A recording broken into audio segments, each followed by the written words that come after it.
Bonjour à toutes et à tous. Aujourd'hui, c'est le deuxième volet de notre diptyque sur la santé. Et c'est Procope qui va présenter ses idées. Le truc, c'est qu'on parle d'un sujet qui touche tout le monde. On a tous un proche qui a galéré pour un rendez-vous ou attendu des heures aux urgences. Alors, avant que Monsieur Efficience Libérale et Tableau XL ne se lancent, je pose un cadre clair. Parce que le débat doit partir de faits solides et pas seulement de ressentis économiques. En France, on consacre 11,6% du PIB à la santé d'après l'OCDE. C'est énorme, c'est vrai, mais on parle aussi d'un pays qui soigne 67 millions de personnes.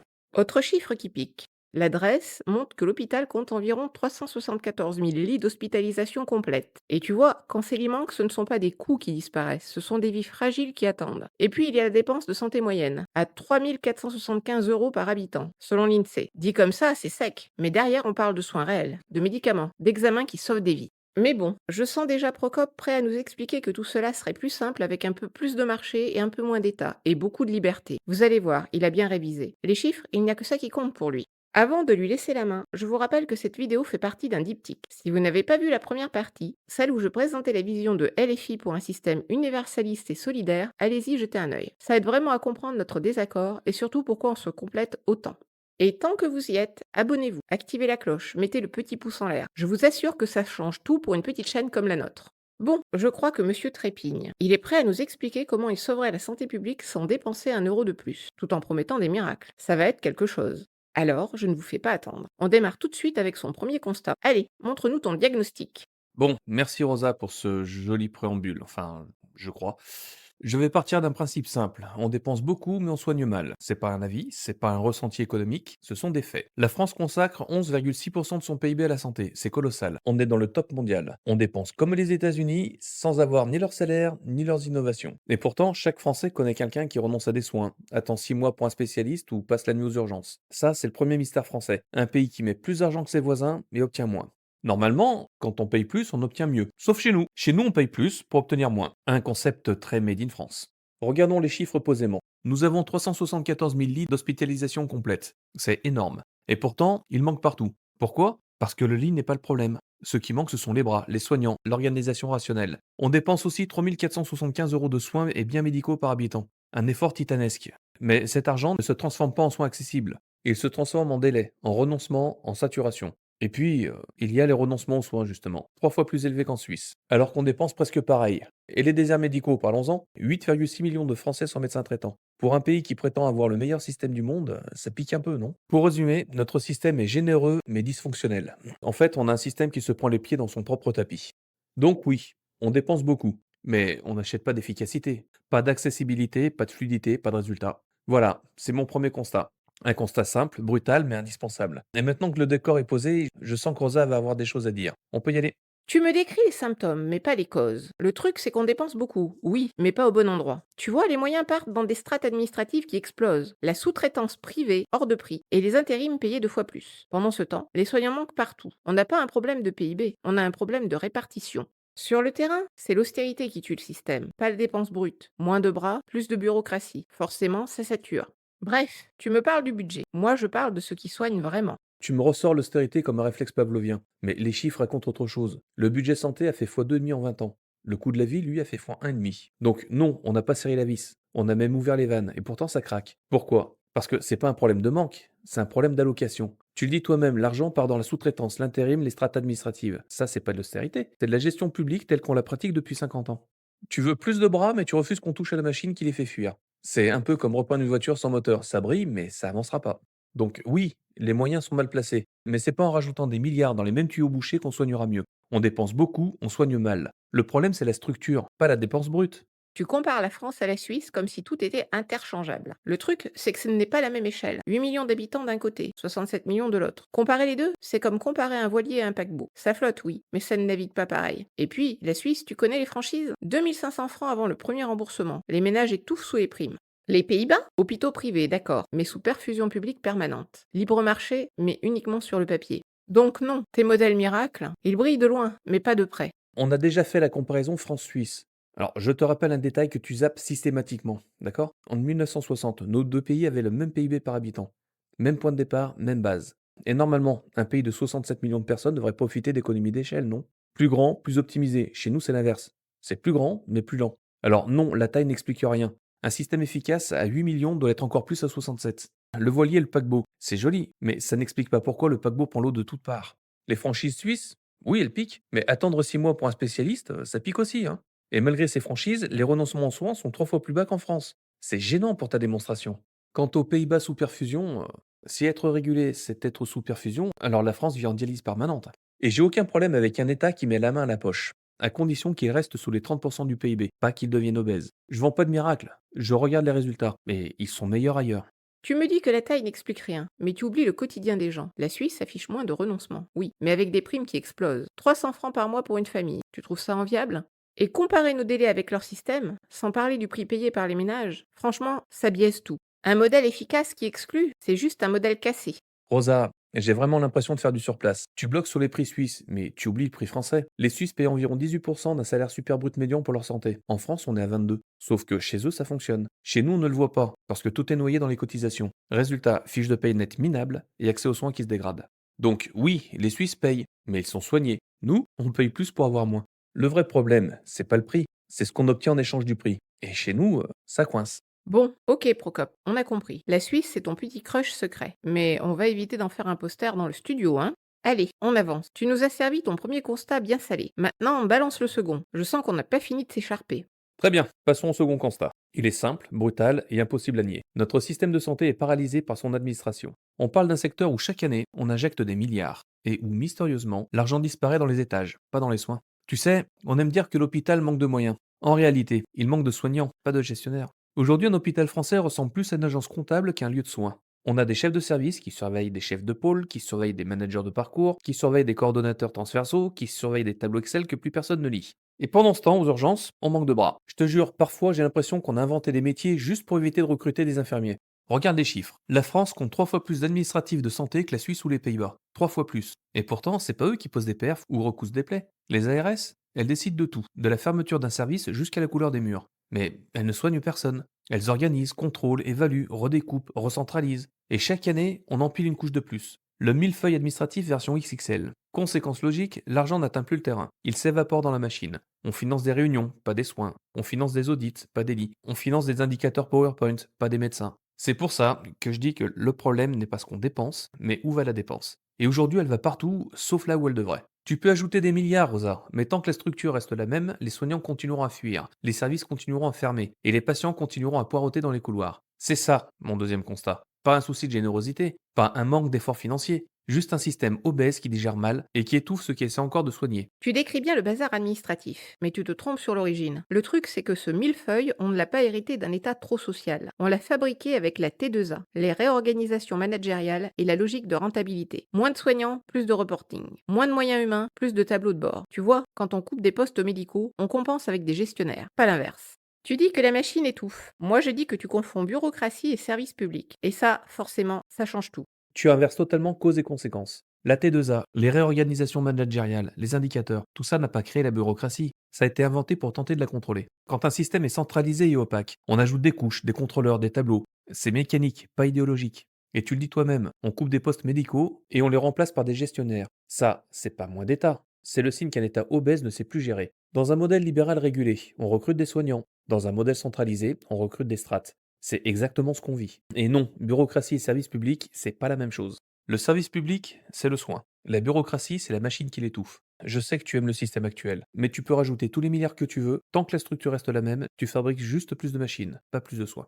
Ton 3 fois plus d'administratifs, ça sonne fort, mais ça ne dit rien. En France, on compte dedans les secrétaires médicales, les agents techniques, les postes support. Aux Pays-Bas ou en Suisse, une partie énorme est externalisée, donc elle n'apparaît pas dans les chiffres publics. Tu compares deux systèmes qui ne comptent même pas les mêmes métiers. Et tu sais quoi? Le ratio soignant-administratif n'a presque pas bougé depuis 15 ans. Ce qui a explosé, c'est la paperasse.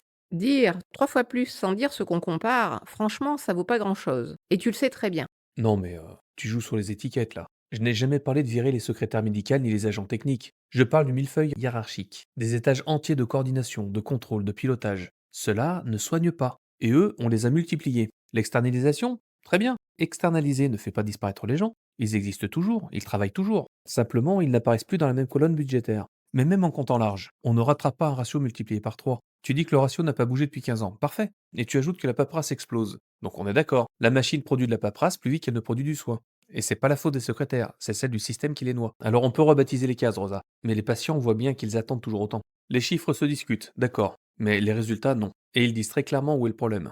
Le truc, c'est que tu regardes la machine, pas ceux qui tiennent encore le système. Les soignants ne fuient pas trop d'État. Ils fuient les plannings éclatés, les sous-effectifs, les réorganisations sans fin, et la paperasse qui tombe du ciel chaque semaine. C'est ça qui les épuise, pas l'idée de service public. Le vrai problème, c'est pas la taille du système, c'est qu'on l'a transformé en machine à chrono et à tableau. On est d'accord sur une chose, ce qui épuise les soignants, ce sont les plannings éclatés, les réorganisations absurdes, la paperasse qui tombe d'en haut. Mais tout ça, c'est pas le service public, c'est la manière dont l'État a transformé le service public. Les soignants n'ont jamais fui l'idée de soigner pour tous, ils fuient la machine qui rend leur métier impossible. Et tu sais quoi? Ils fuient vers le privé. Pas vers les Bahamas, pas vers un bunker libertarien, vers les cliniques, les cabinets, les structures où ils retrouvent de l'autonomie, du temps médical et moins de reporting. Ça devrait quand même te dire quelque chose. On ne quitte pas un idéal, on quitte une organisation qui l'a broyé. Si tu veux moins de chronos et moins de tableaux, il faut changer la structure, pas rajouter des milliards. C'est là que commence la solution. Bon, résumons un peu avant d'attaquer la suite. On nous a servi deux constats bien costauds. Premier constat, on dépense trop pour soigner mal. Deuxième constat, l'administration mange tout et bloque tout. C'est clair, c'est assumé. Et à vous, Procope, c'est un peu ta playlist préférée. Moi, je dis juste que tes constats oublient un truc énorme, le terrain. Les soignants ne demandent pas moins de services publics. Ils demandent qu'on arrête de leur coller des chronos partout. Bref, on va laisser tout ça mijoter. Vous, dites-nous en commentaire ce que vous en pensez. Et sur X, taguez-nous avec dièse LDDRPO officiel. On répond toujours. Allez Procope, maintenant que tu as râlé, montre-nous ton premier axe d'amélioration. Très bien, voici mon premier axe. Et il a deux jambes indissociables. La fin de la sécurité sociale telle qu'on la connaît et la transformation de l'État en arbitre, pas en gestionnaire. Aujourd'hui, tout le système repose sur une idée simple. L'État gère, organise, finance, décide, contrôle. Résultat, une pyramide, des circuits opaques, des doublons, des agences qui pilotent le pilotage. Et on connaît la suite. Lenteur, paperasse, renoncement, fuite des soignants. Moi, je propose autre chose. Pas moins de solidarité, pas moins de protection, juste un outil radicalement différent. On remplace la Sécu, la CNAM, les HAS et les ARS par deux piliers uniques, des assurances santé privées régulées et Santé de France, un arbitre national indépendant. Les assurances ne feront aucun profit sur la santé. Tout excédent est réinjecté ou redistribué. Elles proposent un contrat unique obligatoire, avec un socle de garantie défini par Santé de France. Personne ne peut être exclu, ni les malades chroniques, ni les personnes âgées, ni même ceux qui ont des antécédents lourds. Et bien sûr, les assurances peuvent proposer plus que le socle obligatoire. Des garanties élargies, des remboursements plus hauts, des services complémentaires. Jamais moins, toujours plus. Et pour être honnête, commercialement, elles ont même intérêt à le faire. Sinon, les assurés qui payent le minimum auraient exactement les mêmes couvertures que les 15,9% pris en charge gratuitement. Donc oui, il y a du choix, il y a la concurrence régulée, et il y a une vraie liberté pour les gens qui veulent une protection supérieure. Mais toujours dans un cadre où personne ne peut être laissé au bord de la route, et où aucun euro superflu ne part en profit. Seulement en meilleur service. Si des assureurs refusent un client solvable 3 fois, Santé de France en impose la prise en charge. Et pour garantir l'accès universel, les 15,9% des plus pauvres sont pris en charge gratuitement, répartis équitablement entre assureurs selon des quotas fixés chaque année sur le taux de pauvreté. En résumé, solidarité garantie, mais avec un outil efficace. Et l'État là-dedans, il pose les règles. Il fixe les garanties minimales. Il plafonne les remboursements comme en Suisse. Il surveille, il sanctionne. Mais il ne gère plus les hôpitaux, les plannings, les budgets, les réorganisations. Les hôpitaux publics retrouvent leur autonomie d'organisation, le privé aussi, avec obligation de couverture territoriale. Les médecins s'installent librement et les assurances encadrent les tarifs. Le résultat est simple, moins de paperasse, moins de couches hiérarchiques, plus de soins et un financement enfin lisible. Tu veux remettre les soignants en position de soigner, Rosa? Il faut changer d'outil, pas repeindre la machine. Voilà. Désolé, j'ai pris mon temps, mais c'était nécessaire. Tu présentes ton truc comme un modèle super moderne, mais soyons honnêtes 2 minutes. Ton outil différent, c'est juste la fin de la sécu, remplacé par une super mutuelle obligatoire. Tu appelles ça solidarité? Moi j'appelle ça privatisation maquillée. Le contrat unique, c'est le copier-coller des Pays-Bas. Prime qui explose, lobbying partout et ménages qui payent plus. Et ton socle minimal, tu sais très bien comment ça finit. Les pauvres au forfait low cost, les riches avec les options premium. T'es mignon, mais ça c'est pas une réforme. C'est un relooking néolibéral, et ça se voit à des kilomètres. Avant de repartir dans tes étiquettes, on va remettre deux notions à l'endroit. Le néolibéralisme, c'est l'État qui organise un marché à sa sauce, qui finance, qui subventionne, tout en laissant les acteurs privés faire du profit. C'est le modèle britannique ou néerlandais. C'est exactement ce que je ne supporte pas. Le libertarianisme, c'est autre chose. L'État pose des règles simples, stables, ne gère rien au quotidien, et empêche justement les acteurs du privé de transformer la santé en machine à cash. C'est l'opposé du néolibéralisme. Donc non, ma réforme n'est pas un relooking néolibéral, c'est juste quelque chose de cohérent. Ton histoire de super mutuelle obligatoire passe à côté d'un point essentiel. Dans mon modèle, il n'y a aucun profit sur la santé. Zéro. Les excédents sont réinjectés ou redistribués. Et le socle défini par Santé de France est identique pour tous, riches comme pauvres. Personne ne peut être exclu, jamais. Privatiser, c'est chercher du profit. Moi, je l'interdis. Alors, tu peux préférer l'étiquette, hein, mais moi, je préfère les résultats.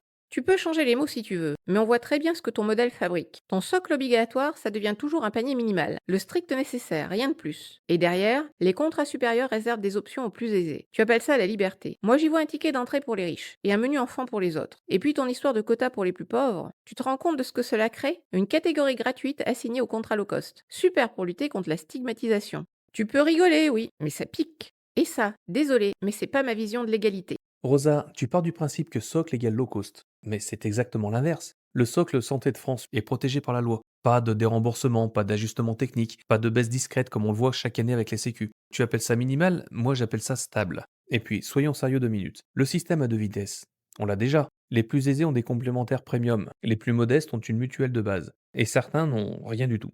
Tu veux vraiment comparer ça avec un socle solide, identique pour tous? Aujourd'hui, la stigmatisation est réelle. CMU, CSS, AME, trois systèmes différents, trois cartes différentes. Et des gens qu'on reconnaît instantanément au guichet. Dans mon modèle, tout le monde a exactement la même carte, la même couverture socle, les mêmes garanties minimales. Si tu veux parler de menu enfant, le vrai, c'est celui qu'on impose déjà aux pauvres. Les options premium n'achètent pas le droit d'être soignées. Le socle le garantit déjà totalement. Ce qu'elles changent, c'est le coût résiduel, la qualité des services périphériques, ou l'accès à certains traitements très chers sans avance lourde. L'égalité réelle, c'est pas de gommer toute différence de confort, c'est de faire en sorte que personne ne renonce à un soin essentiel. On voit bien qu'on ne part pas du même projet de société. Tu parles structure, moi je parle vie réelle. Et ça fait deux lectures différentes du même paysage. On ne tombera pas d'accord ici.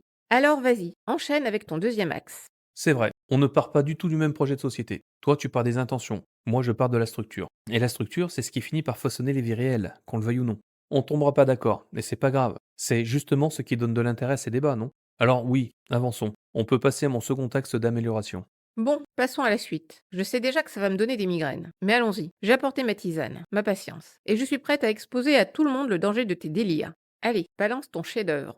Très bien, respire, bois ta tisane et on avance. Mon deuxième axe, c'est le plus concret, redonner de l'air à l'offre de soins. Parce que tant qu'on n'aura pas plus de soignants, plus de structures, plus de disponibilité, tout le reste, c'est du vernis politique. On a un pays où 8,6 millions de gens n'ont pas de médecin traitant, où les spécialistes affichent 6 mois de délai, où les urgences débordent, et où les jeunes médecins fuient à la sortie des études. La vraie question, c'est simple. Comment augmenter l'offre vite et durablement? Et pour moi, il y a trois leviers. Le premier, libérer la formation. Aujourd'hui, tout passe par des facs publiques saturées, avec un numerus clausus qui change d'étiquette mais pas de logique. Moi, je propose d'ouvrir des écoles de médecine privées, accréditées, contrôlées, mais libres d'organiser leur cursus et leur partenariat hospitalier. Et le numerus, on le garde, mais par spécialité nationale, pas par école. Sur X médecins formés, il nous faut tant de psychiatres, tant d'anesthésistes, etc., etc. Et toutes les écoles concourent pour y répondre. Deuxième levier, moderniser la pratique. On développe massivement la télémédecine francophone, avec responsabilité pleine des médecins étrangers, et sanctions en cas de faute. On arrête de bloquer des solutions parce qu'elles ne sont juste pas habituelles. Et surtout, on donne aux hôpitaux publics une vraie liberté d'organisation. Équipe, planning, rémunération, recrutement. Pas d'anarchie, mais des règles simples et un cadre stable. En clair, on arrête de gérer les soignants comme des fonctionnaires du 19e siècle.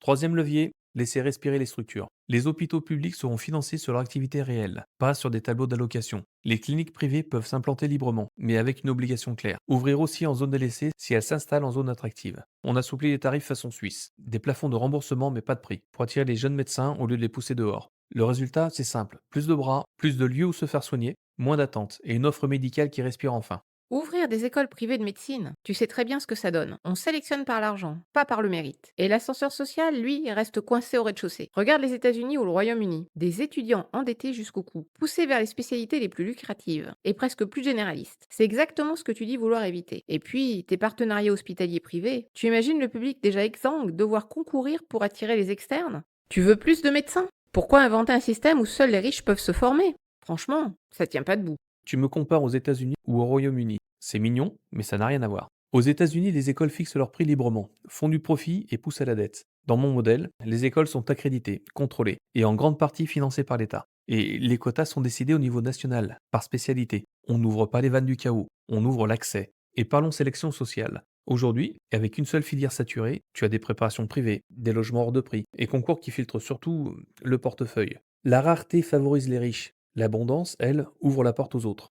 Comparer une école française encadrée à Harvard, c'est confondre une Clio et un jet privé. Plus d'écoles, c'est plus de médecins demain. Plus de médecins, c'est moins de délais. Et ça, c'est l'égalité réelle.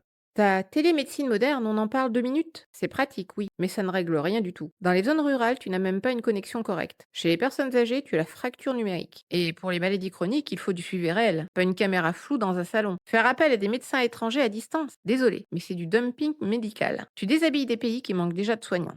Si ta solution marchait vraiment, on l'utiliserait déjà partout. La télémédecine, c'est un outil, pas une réponse à un désert qui s'aggrave.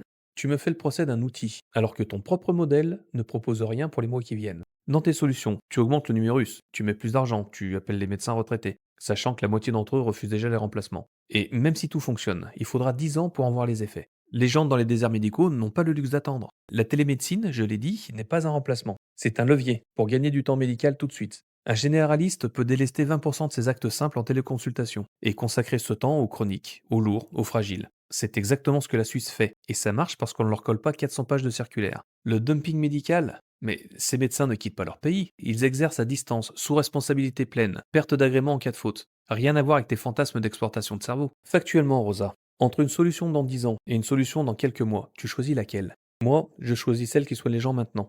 Ok, on doit faire court, alors je ne vais pas tourner autour du pot. Oui, certaines solutions prennent du temps, mais ça ne justifie pas de foncer dans un modèle qui crée d'autres problèmes plus vite que les anciens. Ton assouplissement façon suisse, c'est le meilleur exemple. L'inflation médicale record, et les médecins attirés par des zones rentables, pas par les déserts. Tu veux vraiment plus de médecins partout? Arrête de récompenser là où l'argent coule. Sinon on trie, on ne soigne pas. Ton assouplissement suisse égale inflation ne tient pas la route. La Suisse dépense moins que la France en part de PIB. Elle a très peu de déserts médicaux et des délais 3 fois plus courts. Si c'est ça l'explosion, je signe demain. Et ton idée selon laquelle les médecins vont là où ça rapporte, non. Ils vont là où il y a moins de paperasse. C'est pour ça qu'ils fuient le public. Dans mon modèle, oui, les cliniques s'installent librement. Mais si elles ouvrent en zone rentable, elles doivent aussi ouvrir en zone délaissée. C'est la règle. Liberté avec contrepartie. Punir les zones attractives n'a jamais rempli les zones rurales.